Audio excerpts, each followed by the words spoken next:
주신 거예요? 아니 그래도 좀 삐뚤빠뚤해가지고. 똑같은데? 아 그래요?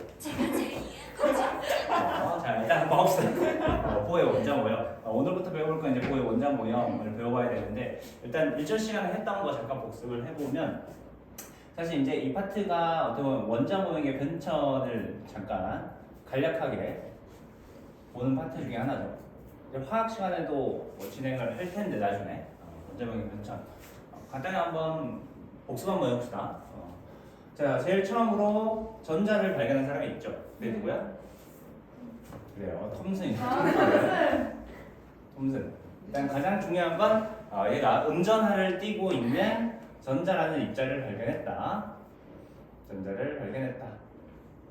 라는 게 가장 중요한 거고, 당연히 이때부터 이제 실험적 근거가 필요한데 실험적 근거로서 어떤 실험을 했었죠? 그죠? 얘는 음극산 실험을 했다.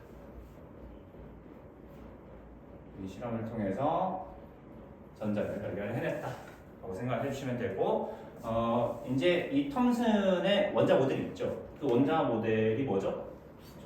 그죠? 푸딩 모형이죠. 푸딩 모형.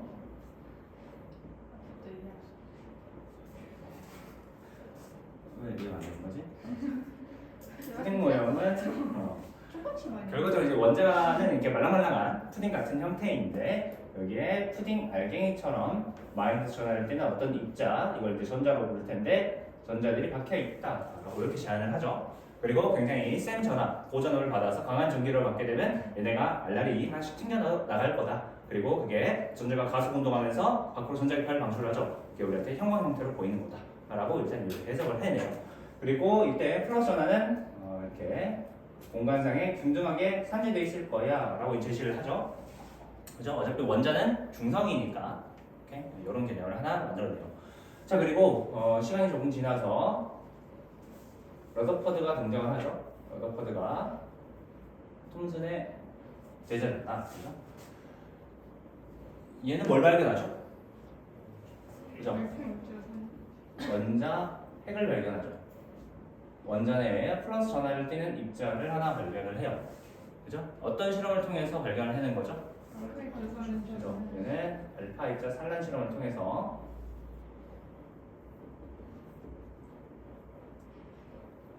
원자 핵을 발견했다. 나중에 이제 러더퍼드가 화학시간에 뭐 양성자도 발견하고 뭐 중성자도 발견하고 나중에 배우게 될 거예요. 그래서 일단 이런 실험을 통해서 원자 핵을 발견했고 이에 따라서 실험 모델링을 이제 원자 모델링을 하죠. 그게 행성 모형이라고 부르는 원자 모델링을 하게 돼요. 이제 톰슨의 푸딩 모형하고는 완전히 이제 다른 형태의 모델이 되죠. 그죠? 원자는 대부분 빈 공간으로 이루어져 있는데 가운데 아주 밀도 높은 입자인 플러스 전하일 때는 원자 핵이 있다라고 이렇게 얘기를 하죠. 그죠? 공간은 이제 크기는 굉장히 작은데 질량이 응축되어 있는 이런 형태의 원자 핵을 만들어내요. 그리고 이 주위에 톰슨의 음극산 실험에 따라서 마이너스 전하일 때는 전자라는 입자가 존재를 하는데, 그죠? 이거 그냥 가만히 있으면 돼, 안 돼? 안 돼. 왜 안 되죠? 그죠? 빨려 들어가고 있죠. 이 플러스 전화와 마이너스 전화는 서로 인력이 작용하니까 가만히 있으면 얘네는 서로 붙어버려요. 서로 붙으면 원자 붕괴가 일어나죠. 원자 붕괴가 일어나면 안 되니까 얘를 어떻게 돌리죠. 얘네들은 원운동을 하고 있을 거야. 그래야 빨려 들어가지 않을 테니까 라는 이런 생각을 하게 됩니다. 여기까지 할 수 있겠나요? 원운동을 하고 있을 거야. 그래야 빨려 들어가지 않을 거다. 왜냐면 이제 전기를 구심력으로 작용하는데, 오케이? 얘가 원운동을 하게 되면 그냥 관성력으로 이제 원운동에 대한 관성력으로 원심력이 있어요. 원심력과 구심력이 평행이 되면 얘가 계속 원운동을 할 수가 있어요. 그래서 마치 태양이 중심에 있고 그 주위에 지구가 도는 그런 행성 같은 형태를 띠고 있을 거다라고 해서 이제 행성 모형이라고 부르는 거죠. 그래서 우리가 이제 지금까지 배운 게 여기까지 진행을 해왔을 텐데, 요 다음으로 우리가 이제 배워보는 원자 모델이 보의 원자 모델 보호. 자, 보호는 이제 뭔가를 발견했다라고 하기는 좀 뭐한데, 굳이 뭐 이렇게 명칭을 하자면 전자 궤도라는 존재를 만들어낸 거죠, 얘가. 발견이라는 얘기는 쓰지 맙시다. 전자 궤도라는 어떤 특정한 그런 개념을 만들어낸 거죠, 전자 궤도를. 자, 했을 때 이 보호는 이 전자 궤도 모형을 만들 때 실험적 근거로 수소 선 스펙트럼 실험 제시를 해요. 그래서 이 수소선 스펙트럼 실험 결과를 해석할 수 있는 원자 모델을 만들죠. 그게 이제 보의 원자 모형이다 라고 생각을 해주시면 되고, 이 모형은 궤도 모형이라고 불러요. 궤도 모형. 간단하게 우리가 이제 통합과학 시간에도 배웠겠지만, 이렇게 원자 핵이 있는데 러더포드 말대로 그랬을 때 이 주위에 전자가 존재할 수 있는 어떤 특정한 영역이 있어요. 그러한 궤도가 있고 그 궤도 내에서 전자들이 원동하고 있을 거야 라고 얘기를 하게 되죠. 이렇게 원동하고 있을 거야 이렇게 얘기해요. 뭔가 러더포드랑 비슷한데 비슷하지 않아요? 비슷한데 뭔가 달라요. 가장 특징적인 거는 이 전자들은 모든 영역을 다 원운동할 수 있어요. 가까이서도 돌고 멀리서도 돌고 아주 멀리서도 돌고 모든 영역을 다 원동할 수가 있는데, 얘의 특징적인 거는 딱 이 전자 궤도에서만 전자가 원동을 할 수가 있죠. 그리고 이 사이 영역이나 요런 데는 전자가 아예 존재할 수 없는 이러한 원자 모델링을 제안을 하죠. 그걸 통해서 이제 수소선 스펙트럼 실험을 해석을 해볼 거예요. 그래서 이제 보호의 원자 모형을 배워볼 텐데, 첫 번째로 배우는 게 뭐냐면 스펙트럼이에요. 스펙트럼. 요거를 그래서 자세히 배우는 거예요. 스펙트럼. 물리시간에 나오는 거는 스펙트럼을 알아야 보호의 원자 모형을 이해할 수 있으니까 스펙트럼에 대해서 먼저 배워보자 라고 제시를 하고 있죠. 오케이? 자, 스펙트럼이란 간단하게 얘기를 해주면, 빛을 분광기에 입사시켰을 때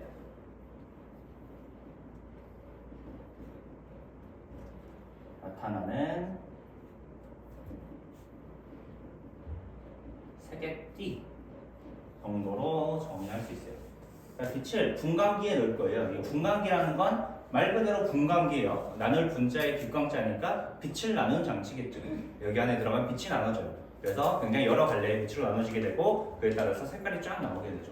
이런 걸 일단 스펙트럼이라고 부르는데, 우리가 이 스펙트럼을 잘 해석하기 전에 일단 첫 번째로 외울 게 있어요. 그게 뭐냐면 빛의 에너지에 대해서 잠깐 배워보고 넘어갈게요. 그렇죠. 우리가 알아야 되는 조건들이 있어요. 그래서 빛의 에너지부터 한번 배워볼 텐데, 이 빛의 에너지를 정의한 사람이 있어요. 아인슈타인이 정의했거든요. 나중에 광량산소를 통해서 빛의 에너지를 정의하는데 이렇게 정의를 해요. 자, 빛의 에너지는 어떤 h라는 플랑크 상수 값에다가 빛의 진동수만큼 곱한 값으로 결정이 될 거야 라고 얘기를 해요. 자, 이때 이 에너지는 빛의 에너지를 의미하는 거고, 빛의 에너지 그 다음에 이 F라고 쓰는 거는 빛의 진동수를 의미하는 거예요. 빛의 진동수, 그러니까 프리퀀시, 그러니까 빈번함 정도를 나타내는 거라서 F로 쓰고 있어요. 자, 그 다음에 요 H는 얘는 플랑크, 막스 플랑크가 만든 플랑크 상수 값이에요. 플랑크 상수. 간단히 얘기하면 상수라는 건 숫자를 의미하는 거죠. 어떤 특정 숫자 값이다라고 생각하시면 돼요. 일단 여기까지 할 수 있겠나요? 오케이? 자, 그리고 여기서 일단 미리 첫 번째 개념으로 알 수 있는 건 진동수 어쩌고 저쩌고 하는 내용이 나오죠. 오케이? 이 내용을 통해서 우리가 알 수 있는 건 일단 빛을 파동으로 지금 가정하고 있는 거예요. 오케이? 빛을 파동으로 가정하고 있는 거다. 자, 그랬을 때 우리 격가지 내용으로 파동에 대해서 잠깐만 얘기해 볼게요. 파동의 속력에 대해서 잠깐만 정해 볼게요. 파동의 속력. 자, 파동이라는 건 3단 내용에서 자세하게 배울 거예요. 그 전에 간단하게 파동의 속력을 정해보려고 하는데, 파동이라는 건 일단 파동 에너지가 전달되는 형태죠. 그죠? 어떤 전달되는 형태인데 얘도 속력이 있어요. 빨리 가는 애가 있고 느리게 가는 애가 있고, 오케이? 이런 속력을 정해볼 텐데, 이때 파장 람다라고 써요. 이렇게 람다. 그리고 주기 T, 타임의 T를 쓴다. 그 다음에 진동수를 먼저 정의를 한번 해볼게요. 세 가지 물리량을 정의를 해보려고 해요. 오케이? 자, 첫 번째로는 일단 파장을 정해봅시다. 파장. 자, 파장 람다는 파동이 한 주기 동안 주기는 어떤 시간 간격을 의미를 하는 거예요. 한 주기 동안 이동한 거리를 따지면 파장을 잡을 수 있어요. 그러니까 한 주기 동안 한 파장을 갈 거예요. 오케이? 이런 게 일단 파동이다. 자, 그리고 다시 이거에 따라서 주기의 개념도 설명을 해볼 수가 있는데, 주기. 자, 주기란 정의가 두 가지로 나올 수 있어요. 파동이 한 파장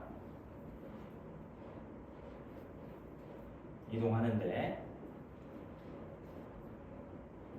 걸린 시간으로 정의가 돼요. 파동이 한 파장 이동하는데 걸린 시간. 잠깐만. 승리야, 일로 와.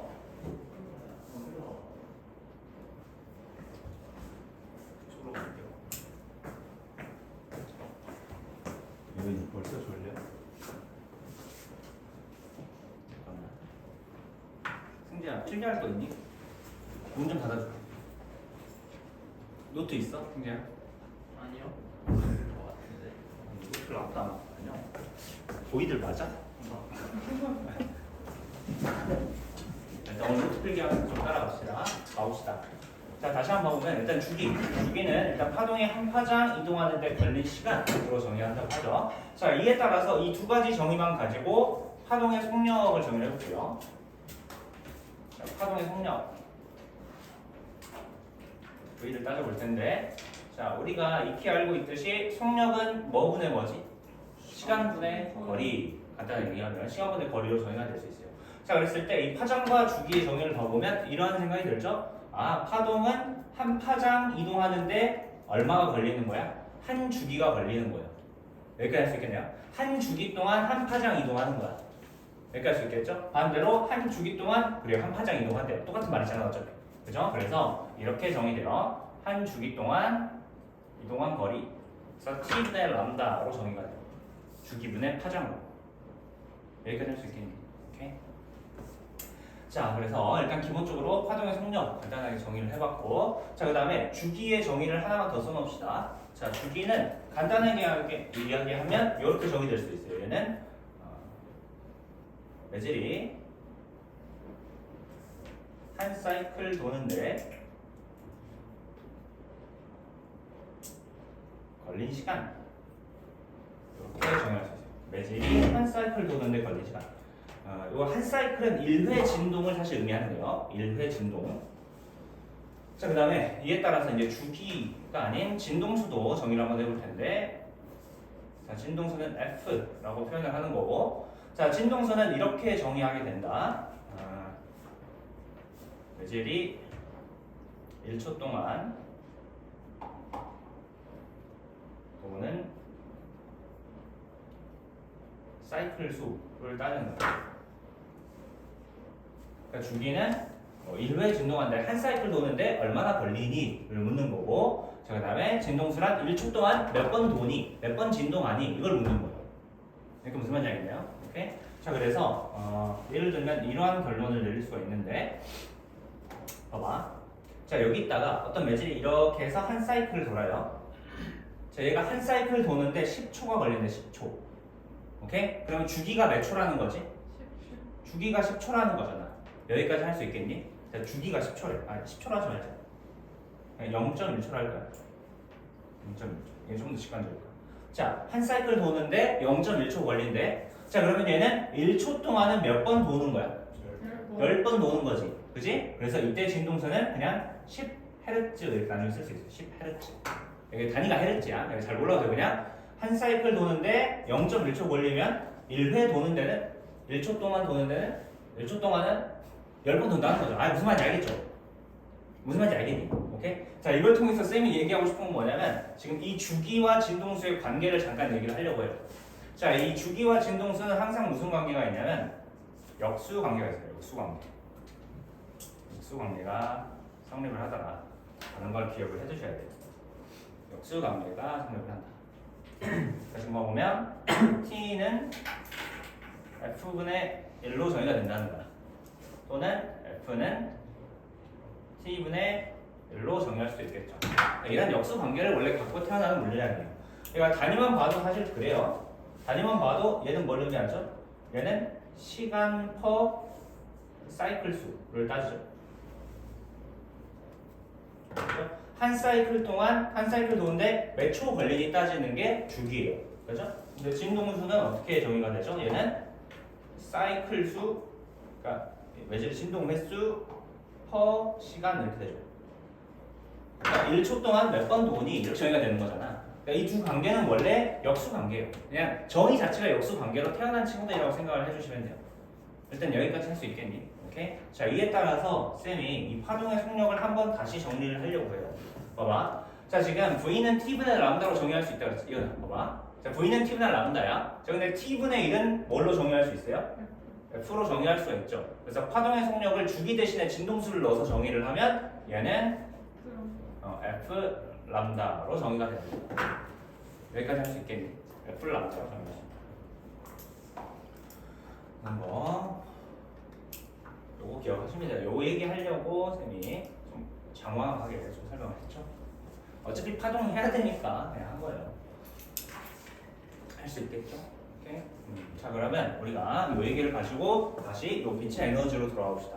자, 쌤이 여기서 이제 뭘 정의를 하려고 하냐면 얘가 이제 빛의 진동수에 비례하는 이런 관계가 나오잖아. 이 빛의 진동수 대신에 파장을 넣어보고 싶어요. 이 식에다가. 자, 이거 어떻게 넣어주시면 되냐면 잠깐 써놓을게요. 참고로. 자, 일단 빛의 속력을 따져볼 건데 빛의 속력은 C라고 쓰죠. 컨스턴트하다 이 말이야. 광속 불변의 원리잖아. 그죠? 자, 그랬을 때 빛의 속도 C는 파동이니까 T분의 람다로 정의하면 되겠죠. 주기분의 파장. 여기까지 할 수 있겠니? 자, 얘 주기분의 파장으로 정의하면 또 다른 방식으로는 F 람다로도 정의가 된다는 거죠.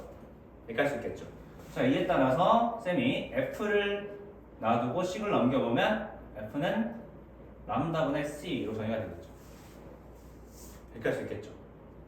F 람다가 C니까 F 놔두고 람다 넘기면 람다분의 C로 정의가 될 거예요. 즉, 빛의 진동수는 얘는 빛의 진동수를 의미하죠. 빛의 진동수는 빛의 속력을 빛의 속도를 빛의 파장으로 나눠주시면 돼요. 파장으로 나눠주면 구할 수 있겠다라는 생각이 들죠. 할 수 있겠죠? 오케이. 자, 그리고 이제 이 F 대신에 뭘로 볼 거야? 람다분의 C를 넣어서 이 식을 정리할 거예요. 그렇게 되면 얘는 H 람다분의 C로 정의가 되겠죠. 이렇게 할 수 있겠죠. 각각의 물량이 다 무슨 물량인지 알겠지? 빛의 속도, 빛의 파장, 플랑크 상수라고 생각해 주시면 돼요. 오케이? 그래서 우리가 빛의 에너지를 먼저 정의를 한번 해보고 갈 거예요. 자, 그랬을 때 결과값을 잠깐 얘기를 해보면, 자, 여기서 사실 우리가 알아야 되는 건 뭐냐면 일단 상수값을 제외하고 나머지 물리량들의 관계를 조금 파악을 해보고 싶어요. 자, 일단 상수값을 제껴봅시다. 자, H는 플랑크 상수값이라고 그랬죠? 얘는 일정한 고유값이에요. 숫자값이니까. 자, 그 다음에 광속은 변해 안 변해? 광속은 안 변해. C도 일정할 거 아니야. 얘도 상수값이니까 날려버립시다. 그러고 나면 이제 빛의 에너지, 진동수, 파장의 관계가 보이죠? 결과적으로 빛의 에너지와 진동수는 서로 무슨 관계야? 비례 관계죠. 그 다음에 빛의 진동수와 파장은 서로 무슨 관계? 반비례 관계를 갖는다 라는 거 정도 기억을 해주시면 돼요. 이렇게 할 수 있겠죠. 얘가 2배가 되면 얘가 또 2배가 되는구나. 그럼 얘는 2분의 1배가 되겠구나. 이 정도 잡아주면 된다는 거죠. 이렇게 할 수 있겠죠. 자, 그리고 두 번째로 하나만 더 정의할게요. 전자기파에 대해서 얘기를 해볼 건데, 자, 지금 빛을 우리가 파동으로 보고 있잖아. 그죠? 그랬을 때 이 빛을 파동으로 보는 형태는 전자기파라고 생각을 해주시면 돼요. 그냥 간단하게 그냥 지금은 이렇게 하시면 돼요. 이 전자기파가 빛이야. 빛을 의미하는 거야. 전자기파는 지금 빛을 얘기하고 있는 거예요. 오케이? 자, 그랬을 때 이 전자기파는 굉장히 다양한 영역이 있어요. 다양한 영역. 어떻게 보면 빛도 진동수가 서로 다 다른 애들이 있어요. 파장도 다 다른 애들이 있고, 그러니까 파장이 짧은 애도 있고 긴 애도 있거든.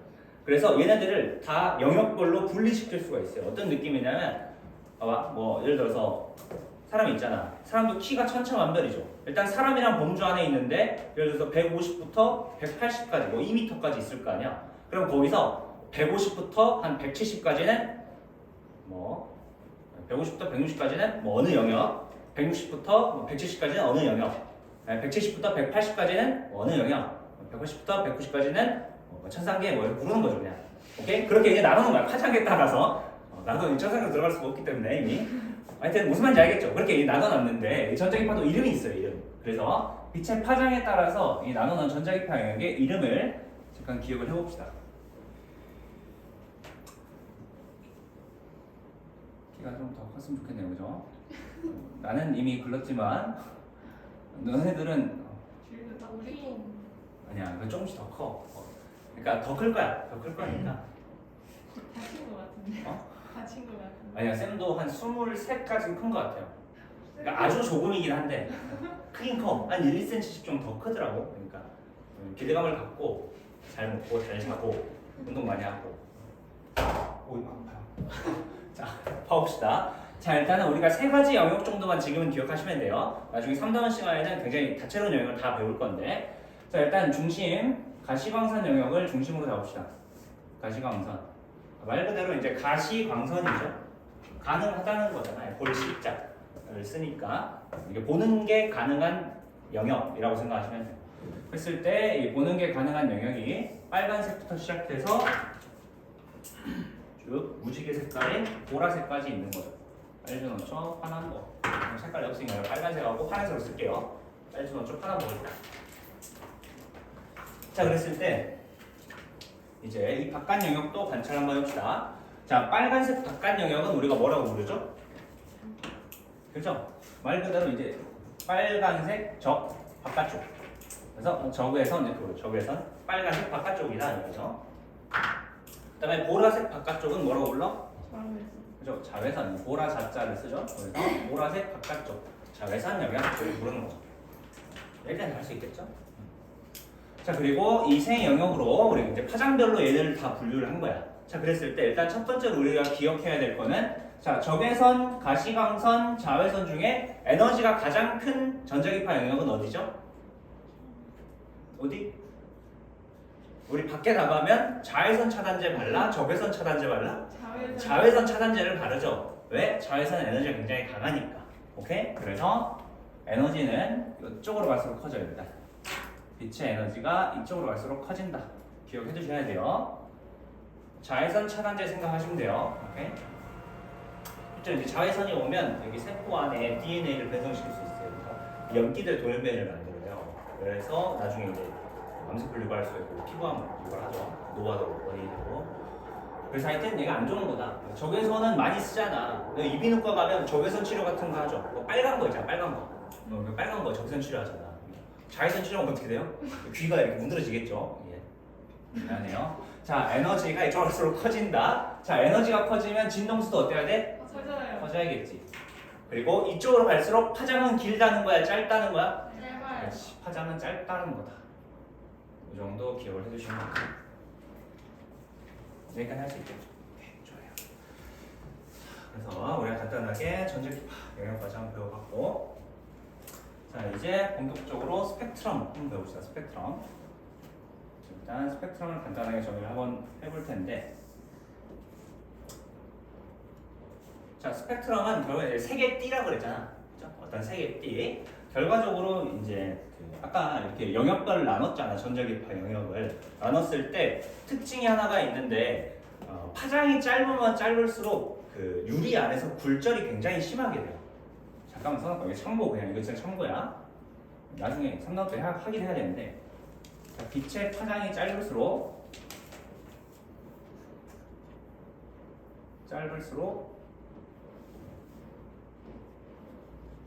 더 굴절된다 라는 거 정도를 기억해 주시면 좀 더 쉽게 이해를 할 수는 있어요.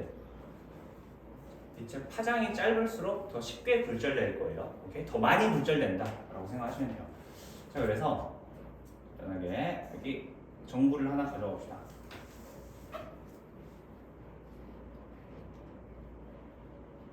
자, 이렇게 정보를 갖고 와서 백열등이라고 그냥 가정을 할게요.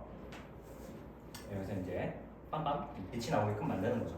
자, 그리고 이 빛을 이런 삼각형 유리 조각이 있어요. 자, 이거를 우리가 이제 프리즘이라고 부르죠. 프리즘 또는 분광기라고 부르는 거야.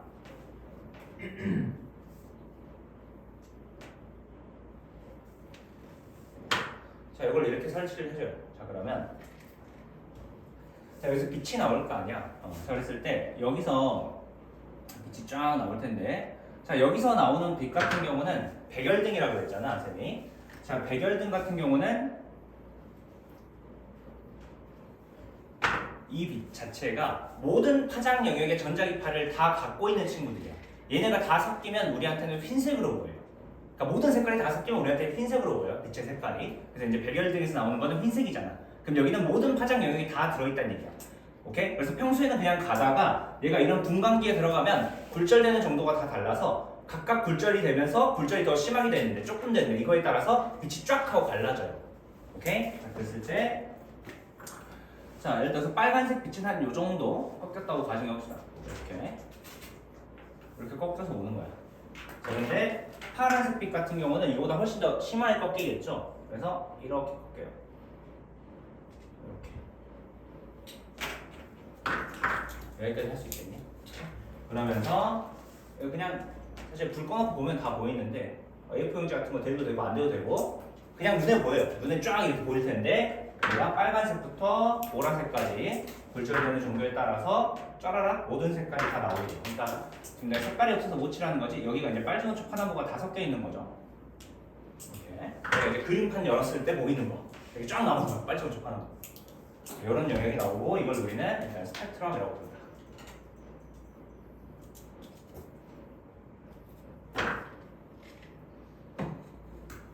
일단 스펙트럼에 대해서 어느 정도 이해는 가죠. 그렇죠? 그러니까 저희가 갖고 있는 파장 영역에 따라서 굴절되는 정도가 다 다르니까 그에 따라 굴절이 돼서 빛이 나눠지는 거. 오케이? 여기서 나타나는 색의 스펙트럼이다 라고 생각해 주시면 돼요. 자, 그랬을 때 우리가 이때 배우는 게 크게 두 가지 스펙트럼을 배워요. 자, 첫 번째로는 연속 스펙트럼이라는 걸 배울 거고요. 그 다음에 두 번째로 선 스펙트럼이라는 걸 배울 거예요. 연속 스펙트럼과 선 스펙트럼 배울 거예요. 이 연속 스펙트럼 같은 경우는 지금 여기 나와 있는 게 지금 연속 스펙트럼이에요. 그렇죠? 모든 파장 영역이 다 나오는 거야. 오케이? 모든 파장 영역에 갖고 있는 빛의 스펙트럼이야. 간단히 생각하면 애초에 모든 영역이 다 있었던 거야. 그러니까 160부터 2m까지 다 한꺼번에 들어온 거죠. 그러니까 자기 키에 맞춰서 쫙 나눠진 거예요. 오케이? 이런 게 연속 스펙트럼이다. 그래서 우리가 그림판으로 보이는 거. 대표적으로 뭐 햇빛이나 백열등의 빛에서 관찰할 수가 있죠. 그러니까 우리가 눈으로 봤을 때 흰색인 빛깔이면 보통 이렇게 연속 스펙트럼이 나오게 돼요. 오케이? 자, 그 다음에 선 스펙트럼. 자, 선 스펙트럼은 모든 파장 영역에 빛이 있었던 게 아니에요. 그냥 특정 파장 영역을 갖고 있는 빛의 스펙트럼이다 라고 생각을 해주시면 되는데 대표적으로 어디서 많이 보이냐면 이제 원소나 화합물을 통해 만들어진 스펙트럼, 이런 스펙트럼은 선 스펙트럼을 갖게 돼요.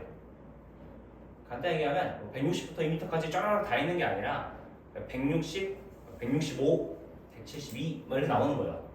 무슨 말인지 알겠나요? 이렇게 이제 키별로 몇 명만 처음부터 있었던 거죠. 그래서 걔네들만 나오는 거. 이런 게 선 스펙트럼이다 라고 생각해 주시면 되고, 자, 이때 우리는 이제 선 스펙트럼을 자세하게 배우겠죠? 왜냐면 고의 실험이 뭐니까요? 수소선 스펙트럼 실험이니까요. 그래서 선 스펙트럼을 좀 더 자세하게 구분을 해서 한번 배워볼게요. 자, 선 스펙트럼. 자, 선 스펙트럼은 크게 두 가지로 나눠져요. 첫 번째로는 방출 스펙트럼이 있고요. 그러면 두 번째로는 일단 흡수 스펙트럼이 있는데 방출 스펙트럼부터 먼저 확인을 한번 해볼게요. 자, 방출 스펙트럼 어떻게 만들어지냐면 일단은 이런 뭉게뭉게 자, 고온의 기체가 있어요. 고온의 기체. 고온의 기체라는 건 에너지를 듬뿍 먹고 있는 기체라고 생각하시면 돼요. 에너지를 많이 갖고 있는 애들이에요. 온도가 높다는 얘기는 에너지가 높다는 얘기니까 에너지가 굉장히 많은 상황인데 얘네들을 가만히 놔두면 밖으로 에너지를 뿜어요. 밖으로. 오케이? 그래서 가만히 놔두면 여기서 에너지가 밖으로 빵 하고 나올 거예요. 이걸 분광기에 넣어보는 거예요. 자, 분광기에 넣어보면 얘는 원래 처음부터 몇 가지 영역의 에너지만 방출이 돼요. 그래서 특정하게 뭐 이렇게 팡, 팡, 팡, 뭐 이런 식으로 꺾이게 되죠. 그래서 나오는 게 딱 찍히면 여기만 이렇게 색깔이 찍혀요. 이렇게 한 세 줄 나오는 세 줄. 무슨 말인지 알겠죠? 이런 영역이 방출 스펙트럼이다. 얘네들은 고온의 기체로부터 오는 거다. 그러니까 에너지를 이미 많은 상황이야. 어떻게 보면 음식을 너무 많이 먹은 거야. 배부르니까 밖으로 토하는 거야. 토하는 거 몇 개씩. 뭐냐? 세상에 온 종류의 음식을 다 처먹은 거야. 그 중에 맛없는 거 뭐 있잖아. 하나씩 뱉는 거야. 그냥. 칼국수 싫어요. 칼국수 이렇게 뱉는 거죠. 이런 게 미안해요. 방출 스펙트럼이다. 자, 그다음에 두 번째로 우리는 흡수 스펙트럼.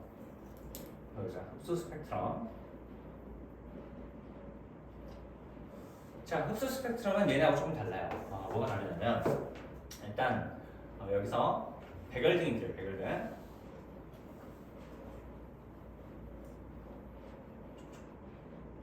자, 그래서 일단 백열등이 뿜어져요. 백열등은 모든 파장 영역의 에너지를 다 갖고 있죠. 그죠? 모든 파장 영역의 빛이 다 갖고 있어요. 여기서 빛이 팍 뿜어지는데 이 사이에 자, 저온의 기체를 준비를 해요. 저온의 기체. 자, 저온이라는 건 에너지가 많다는 거야, 적다는 거야? 적은 거예요. 그러니까 굶주린 친구들이라고 생각하시면 돼요. 에너지가 없는 친구들. 근데 세상의 모든 종류의 음식이 와. 그럼 근데 한꺼번에 다 먹을 수 없죠. 거기서 몇 개만 빼먹는 거야. 칼국수, 햄버거, 피자, BBQ 이런 거 먹는 거예요. 미안해요. 자, 그래서 이제 나머지 빛이 나가겠죠. 저온의 기체를 거치고 간 이제 나머지 빛. 그러면 이 빛에는 아까 처음에는 다 있었잖아. 모든 종류의 것들이 다 있었는데 여기서 몇 개가 빠져요. 몇 개가 빠져서 이걸 스펙트럼에 넣어보면 자, 넣어보면 그래서 이제 이렇게 해서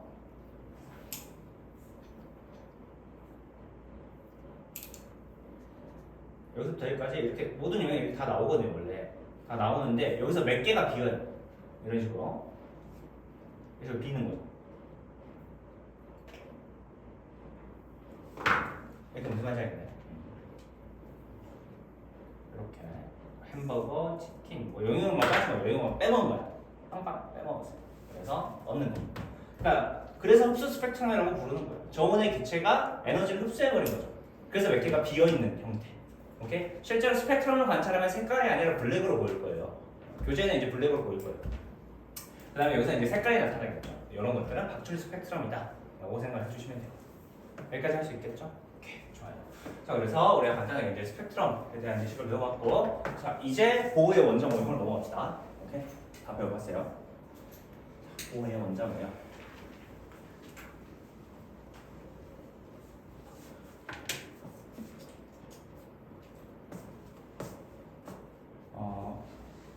그 전에 잠깐 하나 써놓을까요? 우리가 수소선 스펙트럼 실험을 안 배웠죠? 이걸 배우고 보호의 원자 모형으로 넘어갈게요. 수소선 스펙트럼 실험. 이 실험을 통해서 보호가 원자 모델링을 했다고 했어요. 자, 수소선 스펙트럼 실험은 뭐냐? 얘는 이렇게 유리관을 하나 준비를 해요. 자, 그 상태에서 수소 기체를 듬뿍 집어넣은 거예요. 유리관에다가 수소 기체들을 막 채운 거예요. 유리관에다가 수소 가스를. 이 상태에서 여기에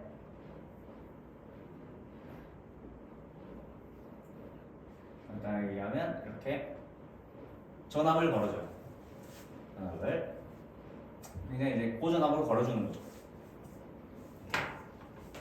징 이렇게 전압 걸어주는 거예요. 자 이게 뭐 하는 거냐면 이 수소 기체들한테 에너지를 투여하는 거예요. 먹이 주는 거야, 음식 주는 거야, 음식.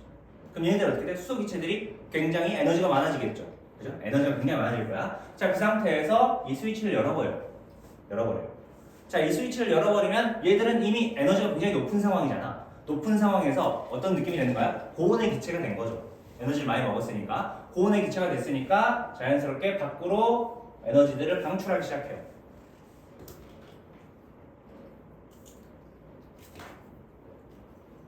자, 그랬을 때 이 스펙트럼을 관찰을 해보면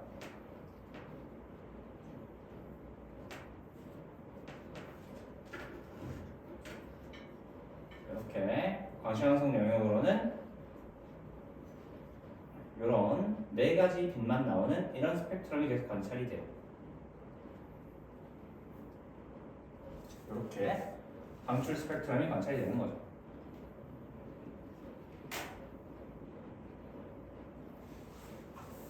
보는 이 실험을 보고 러더포드의 원자 모형은 일단 틀린 것 같아 라고 일단 결론을 확실하게 내려요.